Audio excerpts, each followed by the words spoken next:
Saudara Presiden Joko Widodo mengakui akan ada pro dan kontra terkait tabungan perumahan rakyat atau TAPERA yang wajib dibayarkan bagi setiap pekerja baik PNS, swasta maupun pekerja mandiri. Pemerintah berencana mewajibkan setiap pekerja berusia minimal 20 tahun dengan penghasilan upah minimum atau UMR harus menjadi peserta TAPERA. Gaji para pekerja akan dipotong sebanyak 3%, di mana dananya akan menjadi tabungan perumahan rakyat. Menurut Jokowi soal TAPERA semua telah dihitung. Jokowi juga menyebut dalam tiap kebijakan baru pasti akan timbul pro dan kontra. Namun seiring berjalannya program, masyarakat akan merasakan manfaatnya. Menurut Jokowi hal ini serupa juga terjadi saat kebijakan BPJS Kesehatan baru diluncurkan. Ya semuanya dihitung lah.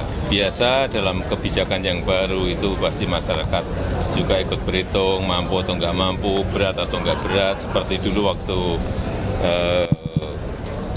BPJS di luar yang BPI yang gratis 96 juta kan juga rame. Tapi setelah berjalan kan saya kira merasakan manfaatnya bahwa rumah sakit tidak dipungut biaya, hal-hal seperti itu yang akan dirasakan setelah berjalan. Kalau belum biasanya pro dan kontra.